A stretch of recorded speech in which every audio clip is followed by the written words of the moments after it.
Hello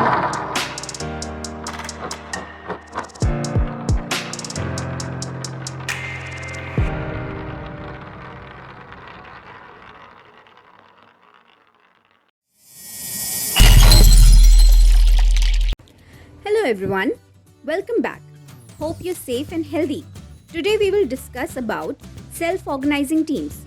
We will briefly discuss about what is self-organizing team, its elements, decision capabilities of self-organizing team, steps and development stages of it, and its impact.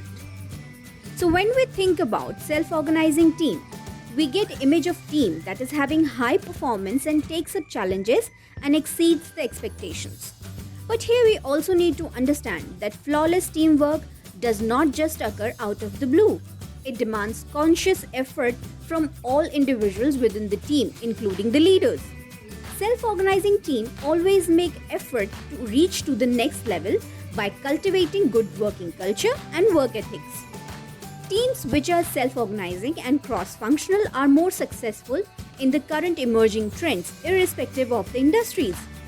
Self-organizing team understand project vision and put their efforts together to achieve common goals. Self-organizing team is one which does not depend on anyone or wait for managers' decision for their work. Instead of that, such teams have total autonomy to choose most efficient and effective ways to complete the work and always look forward to improve through experimentation. So its elements are: Number 1. Clear objectives. Each team member must be aware of the meaning of a particular activity as a part of a larger objective. If team members fail to understand the purpose of tasks, they may fail, which can cause monetary loss and other risks.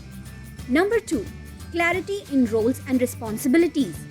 Team members' roles and responsibilities should be clearly defined to avoid conflicts. Number 3. Collaboration and teamwork. Self-organizing teams must embrace a highly collaborative work style and operate as a true unit. Number 4. Seamless communication. Team members should be able to express their questions or ideas as and when needed. There should be smooth and open communication within the team. Number 5. Competency. Members of self-organizing teams should believe in team's capabilities and keep on upgrading themselves for regular growth and improvements. Number 6. Trust and respect. Mutual respect is one of the key elements for nurturing good working culture and team's happiness. Number 7. Motivation. Motivated teams are highly productive and outperform in most of the situations. Number 8. Continuity. Working as a self-organizing team is something of a balancing act. Finding the right skills, establishing high levels of trust, and ensuring motivation are keys to success. This is critical for the team's ongoing success. Number 9. Ownership and commitment. Team members must exhibit a strong sense of ownership and commitment for their success. Self-organizing team takes various project decisions such as: how do you estimate in Scrum? Team decides which method to be used to estimate their work items. What technical or best practices should have to be used? Team defines which best practices to be used for the projects, as these may vary based on the project's nature. Which tool should be used to track work? Tools can be decided at organizational level depending on the project type and budgeting factors. How the work is distributed between the team members. Team members picks up the work themselves.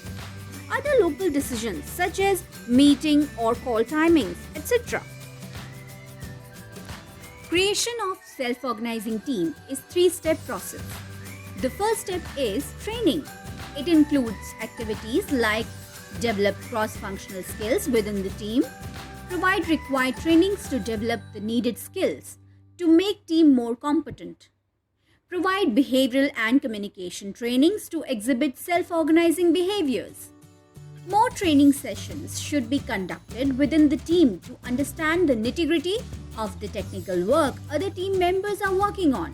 so one can learn and fill the gap if any team member is unavailable. This is to help team to be more cross-functional and productive.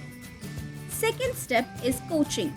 It is important that Scrum Master adopts a coaching style to help team members in difficult situations. At the starting point, people need more support, and at the end of the phase, team will evolve as self-organized. Teams should adapt self-organizing culture and become progressive. Scrum Master should observe team dynamics and behaviors. Now, third and last step is mentoring. Developing self-organized team is an ongoing process. Self-organizing team should be progressive and should attempt to reach next level of maturity. Scrum Master should play mentor's role and help the team on continuous improvements. A self-organizing team does not need command and control, but it always needs coaching and mentoring. Now we will discuss development stages of self-organizing team. Number 1. Forming stage. Forming is the first stage in which team introduced with each other and formal interaction happens between the team members. Team discuss about skill sets, background, interest, project goals, timelines, ground rules, and individual roles. Roles and responsibilities are defined and relationships are built up between the team members. So in nutshell, this stage focuses more on people rather than work. Number 2. Storming stage. In this stage, the reality and weight of completing the task at hand hit everyone. Team conflicts may arise. Members might disagree over how to complete a task or voice over their concerns. Though conflicts and disagreements are normal in teams, some teams skip over the storming stage or try to avoid conflicts at whatever cost. Avoidance usually makes the problems grow deeper. So the right practice is to recognize conflicts and resolve them in the early phase. Number 3. Norming stage. People start to notice and appreciate their team members' strengths. Groups start to settle into a groove. Everyone contribute and work as cohesive unit. Sometimes storming overlaps with norming, especially when new work comes up and group may still experience some conflicts. If conflicts would have handled earlier, then this time its management should be easier. Number 4. Performing stage. In performing stage, members are confident, motivated and familiar enough with project work and each other. Team needs least supervision.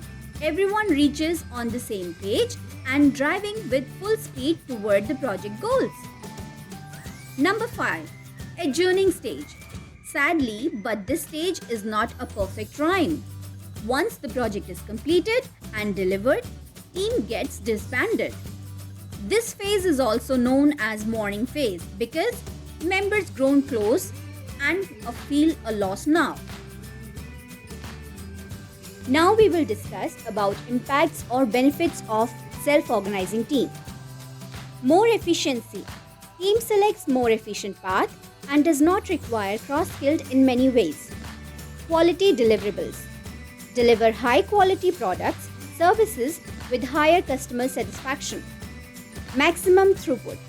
More efficient teams maximize the outcome over the period of time and improve their agile maturity. Facilitate learning. Team learns from failures, shortcomings, and successes. Improved ownership. Team members take more responsibilities for their work and the sprint results. Improved motivation. Increased autonomy and self-organization improves motivation within the team. Thanks for watching. Hope you find this information useful and like it. In the next video, we are going to talk about robotic process automation, also known as RPA. So stay tuned and subscribe our channel for more learning videos. As here, we are learning new dimensions.